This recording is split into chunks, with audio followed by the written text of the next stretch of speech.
preguntat mai què és la llum? Com podem conèixer l'interior del nostre cos sense necessitat d'obrir-lo? O com transmeten informació les ràdios o escalfen els microones? Tot això està relacionat amb l'espectre electromagnètic, un conjunt d'ones de diferents longituds.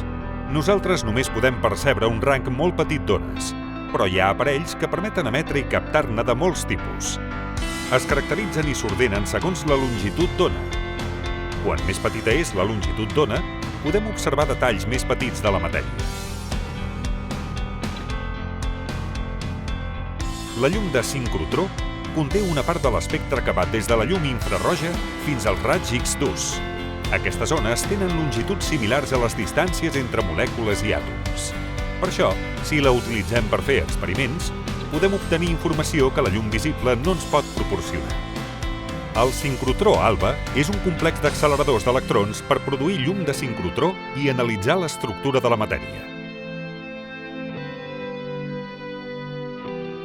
Està format per un accelerador lineal, un sincrotró propulsor i un anell d'emmagatzematge.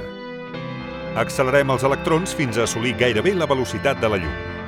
Quan són forçats a seguir una trajectòria corba, els electrons perden energia de manera espontània i es genera la llum de sincrotró que s'emet cap a les línies de llum.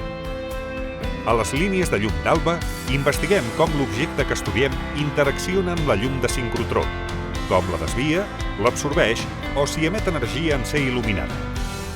Una de les tècniques que utilitzem és la fotoemissió, que analitza l'emissió d'electrons de la matèria quan és irradiada a diferents longituds d'ona. Amb això podem estudiar com són els materials que s'usen als dispositius per emmagatzemar informació, com els que hi ha a les targetes de memòria, els ordinadors o els mòbils, i com fer que siguin més sostenibles. L'espectroscòpia estudia el fenomen d'absorció de llum de sincrotró a diferents longituds d'ona. L'espectre d'absorció d'un element és característic, com una mena de petjada dactilar, i estudiant-lo es pot saber quins elements el componen.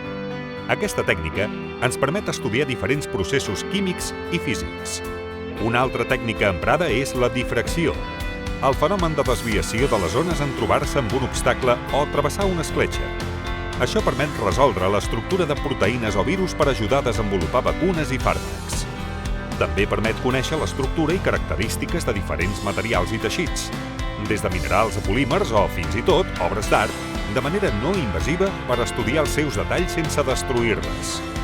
Amb la microscòpia de raigs X fem un tac a les cèl·lules, veient amb 1 milió de vegades més de resolució que els tacs convencionals. D'aquesta forma, podem analitzar mostres biològiques en condicions similars a les naturals i reconstruir-les tridimensionalment.